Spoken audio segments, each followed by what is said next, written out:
माझं नाव विनायक. मी, माझा मोठा भाऊ संग्राम आणि आमचे दोन जिवलग मित्र बाळू आणि तात्या. आम्ही चौघे साताऱ्याच्या एका जुन्या दुर्गम बाजाराच्या गावात राहणारे. आमचा तिथे एक पिढीजात गावरान आखाडा होता. लाल मातीची ती तालीम, वस्तादांचे जुने फोटो आणि भिंतीवर टांगलेल्या जड मडग्या, हीच आमची दुनिया होती. 1 मेचा तो दिवस होता. उन्हाळ्याचे दिवस असल्यामुळे रात्रीच्या वेळी आखाड्यात चांगलाच उकाडा जाणवत होता. रात्रीचे ठीक 11:45 झाली असावी. आम्ही चौघे आखाड्यात कुस्तीची लाल माती, ताक आणि लिंबू टाकून सारखी करत होतो, जेणेकरून सकाळी पोरांना सराव करायला सोपं जाई. वय विन्या, यंदा शड्डू ठोकून कोल्हापूरच्या मैदानात गाडी उतरवायची बघा. आपल्या आखाड्याचं नाव गाजलं पाहिजे मर्दा. तात्या आपल्या दणकट हातानं माती खणत म्हणाला. होय की तात्या. संग्राम भाऊ मैदानात उतरला की समोरच्या पैलवानाची दातखिळीच बसती बघा. बाळू हसत म्हणाला. संग्रामनं लंगोट आवळला आणि तो मातीवर बसला. पोरांनो, मेहनत कमी पडायला नको. आखाड्याची माती आपली आई हाय. अचानक आखाड्याच्या त्या जड जुन्या लाकडी दरवाजावर कोणातरी संथपणे थापा मारल्या. आम्ही चौघेही शांत झालो. एवढ्या रात्री वेशीबाहेरच्या या आखाड्यात कोण आलं असेल? मी पुढे गेलो आणि दरवाजा उघडला. बाहेर काळोख अंधार होता आणि त्या अंधारात आखाड्याच्या पायरीवर एक म्हातारी उभी होती. तिचे पांढरे केस विस्कटलेले होते, चेहरा सुरकुतलेला होता आणि विचित्र गोष्ट म्हणजे तिचे डोळे पूर्णपणे स्थिर होते. ती एक शब्दही बोलली नाही. तिनं आपल्या काळ्या पांघरुणातून एक खूप जुनी रक्तासारख्या लाल रंगाची वही काढली. ती आखाड्याच्या पायरीवर ठेवली आणि वळून जंगलाच्या अंधारात विरून झाली. काय लफडा आहे जी? ही म्हातारी एवढ्या रात्री काय देऊन गेली? बाळूनं पुढे होऊन ती लाल वही उचलली आणि आत आणली. आम्ही चौघे त्या कंदिलाच्या प्रकाशात एकत्र आलो. वही खूप जुनी होती. तिची पानं पिवळी पडली होती. बाळूनं पहिलं पान उघडलं आणि आमचं डोकं चक्रावलं. त्या वहीवर आजचीच तारीख लिहिलेली होती, 1 मे. आणि त्याहून भयंकर गोष्ट म्हणजे त्यात आज रात्री 12 वाजेपर्यंत काय घडणारे याची प्रत्येक मिनिटाची नोंद लिहिलेली होती. आणि ते हस्ताक्षर हुबेहूब माझं होतं. वहीच्या पहिल्या पानावर लिहिलं होतं, रात्री 11:45 एक म्हातारी आखाड्याच्या पायरीवर लाल वही ठेवून जाईल. 11:50 तात्याला पाण्याचा तांब्या उचलताना छातीत कळ येईल आणि त्याचा मृत्यू होईल. 11:55 संग्राम स्वतःच्या हातानं बारूचा गळा दाबेल आणि ठीक 12 वाजता विनायक आखाड्याला बाहेरून कुलूप लावून स्वतःला पेटवून घेईल. आम्ही ते वाचलं आणि एकमेकांकडे पाहिलं. संग्राम जोरात हसला. अरे विन्या, तुझा अक्षराची नक्कल करून कोणीतरी आपली फिरकी घेतय मर्दा.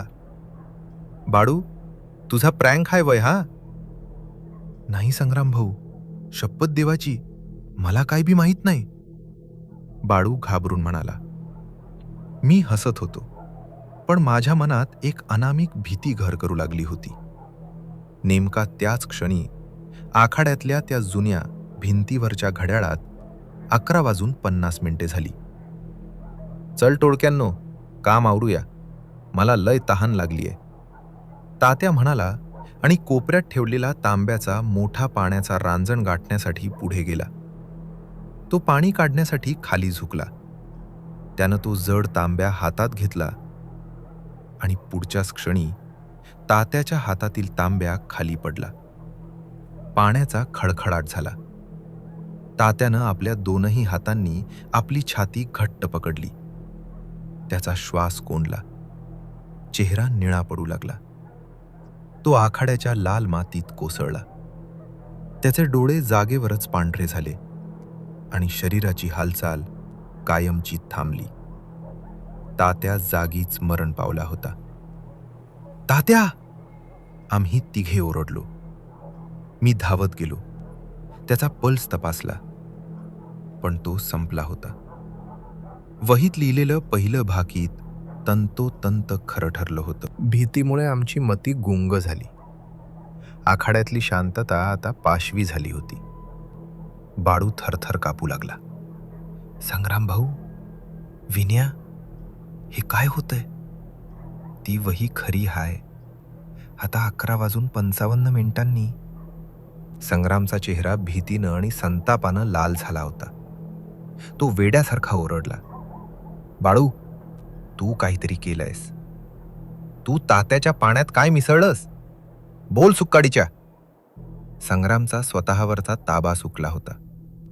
त्याच्या डोक्यात जणू काही अमानुष शक्ती शिरली होती. नाही संग्राम भाऊ, मी काही नाही केलं. बाळू मागे सरकू लागला. घड्याळात 11:55 झाली आणि संग्राम एका हिंस्र पशुसारखा बाळूच्या अंगावर धावून गेला. त्यानं बाळूला आखाड्याच्या लाल मातीत खाली पाडलं आणि त्याचे दणकट हात बाळूच्या गळ्याभोवती आवळले. बाळू हातपाय मारत होता. त्याचा श्वास सुटत होता. तो डोळ्यांनी माझ्याकडे वाचवण्याची भीक मागत होता. संग्राम भाऊ, सोडा त्याला. काय करताय तुम्ही? मी संग्रामला मागे ओढण्याचा प्रयत्न केला, पण संग्रामच्या अंगात 10 माणसांचं बळ आलं होतं. त्यानं मला एका फटक्यात बाजूला भिरकावून दिलं. काही सेकंदातच बाळूची हालचाल थांबली. त्याचे डोळे उघडेच राहिले. संग्रामनं आखाड्याच्या मातीत आपल्या जिवलग मित्राचा गळांनी घट्ट दाबून त्यांना संपवून टाकलं होतं. मी भीतीनं पूर्णपणे वेडा झालो होतो. आखाड्यात तात्या आणि बाळूची प्रेतं पडली होती. संग्राम रक्ताळलेल्या हातानं पांढरे डोळे करून माझ्याकडे वळला. घड्याळात 11:59 झाली होती. वहीनुसार आता माझी स्वतःला पेटवून घेण्याची वेळ होती. मी जीवाच्या आकांतानं आखाड्याबाहेर पळालो. दरवाजा ओढला आणि बाहेरून जड लोखंडी कडी लावून कुलूप ठोकलं. आखाड्याच्या बाहेर एक रॉकेलचा कॅन ठेवलेला होता. माझं शरीर माझं ऐकत नव्हतं.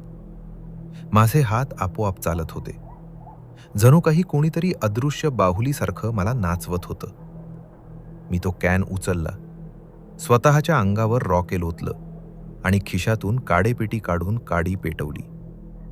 आगीचा लोळ माझ्या चेहऱ्यापाशी आला. माझ्या शरीरानं पेट घेतला. मी जोरात किंचाळलो. विन्या, ए विन्या, उठ की मर्दा, किती झोपतोस? एक जोरात धक्का बसला आणि मी झटकन डोळे उघडले. खोलीत सकाळचा कोवळा सूर्यप्रकाश पसरला होता. मी वेड्यासारखा स्वतःचा चेहरा, हात, पाय तपासून पाहिले. कुठेही आगीचे डाग नव्हते. कुठेही जखम नव्हती. मी बेडवरून उठलो. धावत कॅलेंडरपाशी गेलो. तारीख होती 1 मे. अरे देवा, ते स्वप्न होतं? एवढं भयानक आणि खरंखर स्वप्न? माझ्या कपाळावर घामाचे थेंब होते. मी धावत आखाड्यात गेलो. तिथे तात्या, बाळू आणि संग्राम भाऊ एकत्र बसून दूध घोटत होते, गप्पा मारत होते. त्यांना जिवंत पाहून माझ्या डोळ्यात पाणी आलं. मी धावत जाऊन तात्याला घट्ट मिठी मारली. काय झालं रे विन्या? सकाळी सकाळी काय लफरा आहे तुझा? तात्यानं हसत विचारलं. काही नाही तात्या, जरा वाईट स्वप्न पडलं होतं. मी कसा बसा स्वतःला सावरत म्हटलं. दिवसभर आम्ही एकत्र होतो. मी रात्रीचं ते स्वप्न विसरण्याचा प्रयत्न करत होतो. दिवस मावळला, रात्र झाली. आम्ही पुन्हा आखाड्यात काम करत होतो. रात्रीचे 11:45 झाली आणि अचानक माझ्या पाठीच्या कण्यातून एक थंड लहर धावली. दरवाजावर थापा पडल्या. माझं काळीज जागीच गोठलं. मी भीत भीत दरवाजा उघडला. बाहेर 30 पांढऱ्या केसांची म्हातारी उभी होती. तिने 30 लाल वही पायरीवर ठेवली आणि अंधारात निघून गेली. मी ओरडलो, "वहीला हात लावू नका." पण बारूनं ती वही आधीच उचलली होती. तिनं वही उघडली आणि त्यात पुन्हा तेच लिहिलं होतं. आणि हुबेहूब स्वप्नासारखं 11:50 तात्या कोसळला. 11:55 संग्रामनं बाळूला मारलं. आणि 12 वाजता मी स्वतःला पेटवून घेतलं. आणि पुन्हा एकदा मी दचकून सकाळी जागा झालो. तारीख पुन्हा 1 मे होती. आता मात्र मी भीतीनं वेडा व्हायच्या मार्गावर होतो. हा कोणताही भास नव्हता. हे स्वप्न नव्हतं. आमचा आखाडा, आम्ही 4ही मित्र एका भयंकर, दुष्ट अशा टाईम लूपमध्ये अडकलो होतो. दररोज सकाळी 1 मेचा दिवस उजाडायचा. आम्ही आनंदानं वागायचो आणि रात्री 11:45 नंतर आमच्या मृत्यूचा तोच तांडव पुन्हा सुरू व्हायचा. मी वेळ बदलण्याचा प्रयत्न केला. एका रात्री मी 11:40 वाजताच तात्याला आखाड्याबाहेर घेऊन पळालो. पण हायवेवर जात असतानाच ठीक 11:50 एका भरधाव अज्ञात ट्रकनं तात्याला उडवलं आणि त्याचा छातीवर दुखापत होऊन मृत्यू झाला. वहीतला शब्दनशब्द खरा ठरत होता. फक्त मृत्यूची जागा बदलत होती, वेळ नाही. मी कित्येक लूप्स घालवले. दररोज रात्री मित्रांना मरताना बघणं माझ्यासाठी नरक यातना ठरत होतं. प्रत्येक वेळी जेव्हा मी आगीत जळायचो तेव्हा माझी झोप पुन्हा 1 मेच्या सकाळी उघडायची. यावेळेस मी एक वेगळा निर्णय घेतला. मी ठरवलं की रात्री ती म्हातारी येण्यापूर्वीच मी त्या लाल वहीचा शोध घेणार. मी आखाड्याच्या जुन्या तळघरात गेलो, जिथे वस्तादांच्या जुन्या वस्तू ठेवलेल्या होत्या. तिथे एका कोपऱ्यात एका जुन्या लाकडी पेटीमध्ये मला काहीतरी सापडलं.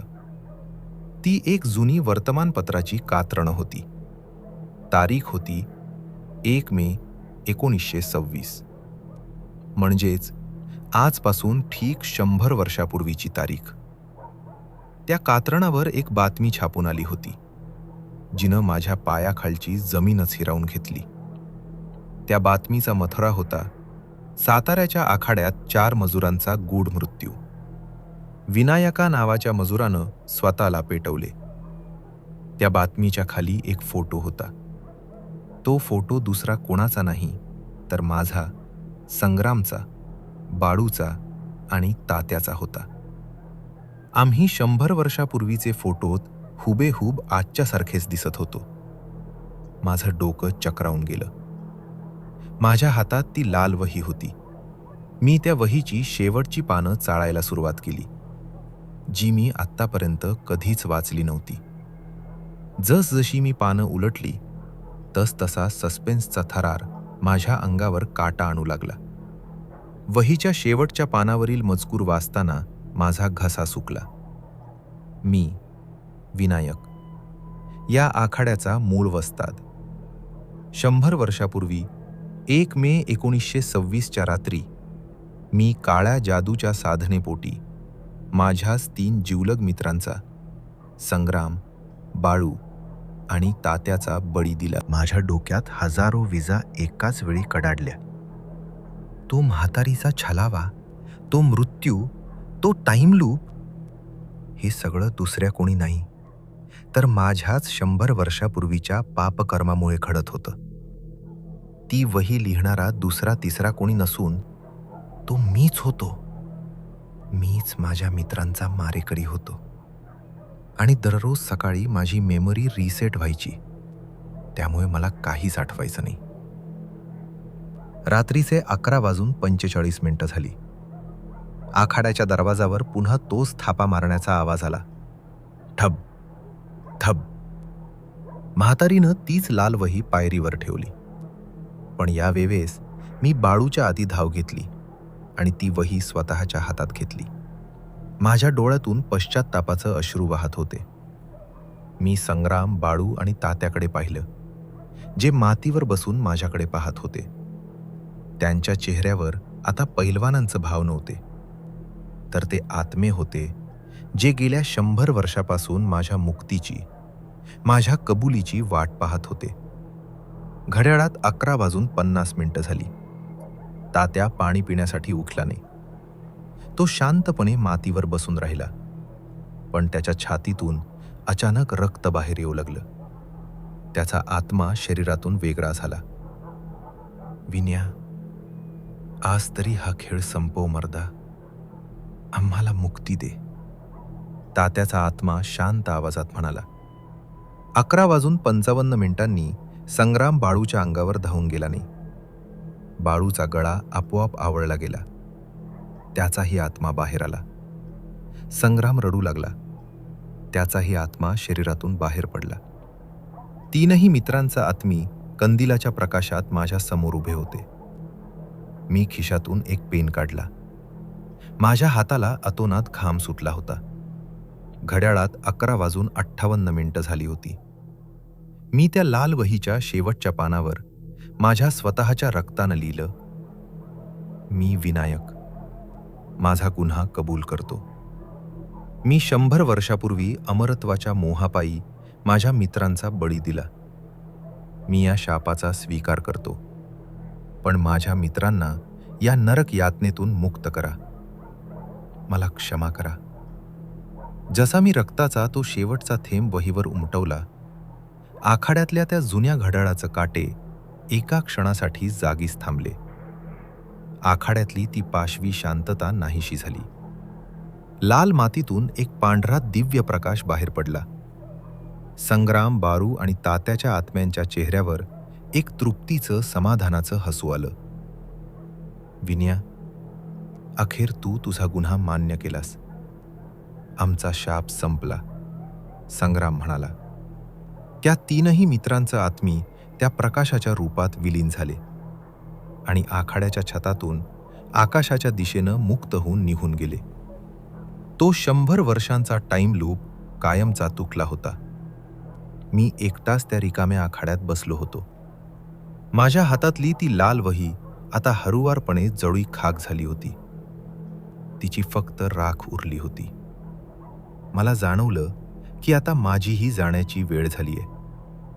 माझा गुन्हा कबूल झाल्यामुळे मला या लूपमधून मुक्ती मिळाली होती. पण मला नरकातली शिक्षा भोगायची होती. मी डोळे मिटले आणि मीही त्या राखेत विरून गेलो. या घटनेला आता कित्येक वर्ष उलटून गेली आहेत. साताऱ्याच्या त्या बाजाराच्या गावात आता मोठी शहरं झाली आहेत. रस्त्यांवरून गाड्या धावतात. पण गावाबाहेर असलेल्या त्या जुन्या पडक्या आखाड्यापाशी आजही रात्रीच्या वेळी कोणी फिरकत नाही. गावकऱ्यांच्या मते तो आखाडा शापित आहे. पण मित्रांनो, या कथेचा सर्वात भयंकर सस्पेन्स आता सुरू होतो. हा व्हिडिओ ऐकणारा म्हणजेच तुम्ही स्वतः. हो, तुम्ही. ज्या क्षणी तुम्ही ही कथा ऐकायला सुरुवात केली, त्या क्षणी तुम्हीही या कथेच्या टाईम लूपमध्ये अडकले आहात. तुमच्या खोलीतलं घड्याळ जरा नीट तपासून बघा. वेळ थांबलीये का? आत्ता रात्रीचं ठीक 11:45 झाली आहेत आणि तुमच्या घराच्या मुख्य दरवाजावर बाहेरून कुठल्या तरी संथ हातानं थापा मारण्याचा आवाज येतोय. थब थब. तुमच्या खिडकीच्या पायरीवर एक लाल वही ठेवलीये आणि त्या वही